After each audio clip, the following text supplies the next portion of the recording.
After spending the day with Rob Dahm's RX-7, no Lamborghinis have been totaled. Now, I actually really like this car, but here are some of the things I hate about Rob's RX-7. First off, a common problem with the RX-7 is that the solder joints in the tachometer go out. So that means I have no idea what RPM the engine is right now. You have to purely rely on your ear, which is definitely an issue if you are deaf, which is a possibility because this car is so loud with a 4-inch exhaust all the way through, and when it two-steps, this blows your eardrums out.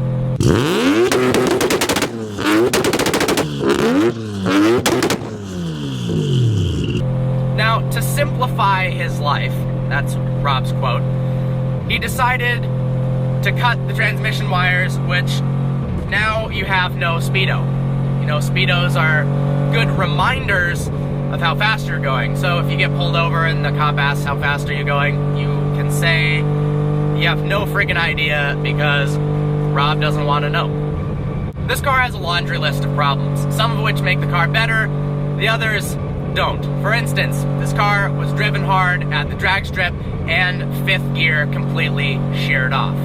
Now, he was still able to get a good ET, but 5th gear no longer works at all. The car is extremely hard to drive. This is the most difficult car I've ever driven. Here's why. So, first off, it has no power steering, so the steering is incredibly tight.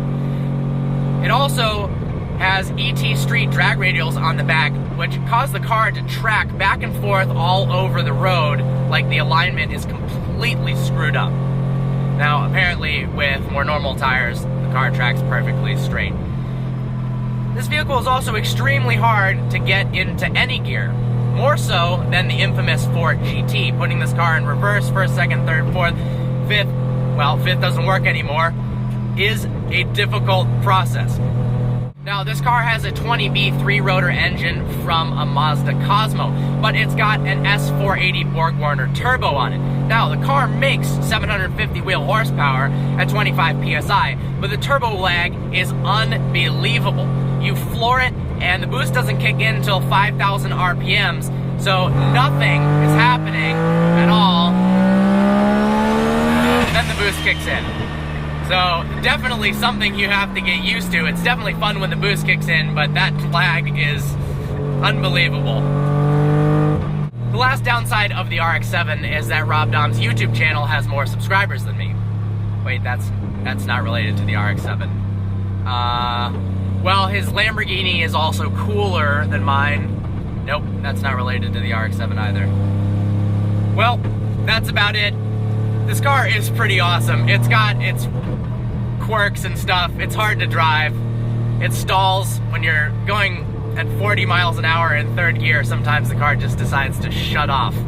But it does make it a hell of an interesting experience driving it. I hope you enjoyed this video. Like always, please browse our channel and subscribe. Like us on Facebook, follow us on Instagram, follow us on Twitter. Give a subscription to Rob Dahm. I don't care that he has more than me. Subscribe to his channel. It's awesome. He's got some cool content coming out. Really trying to step his game up. Look forward to seeing you next video.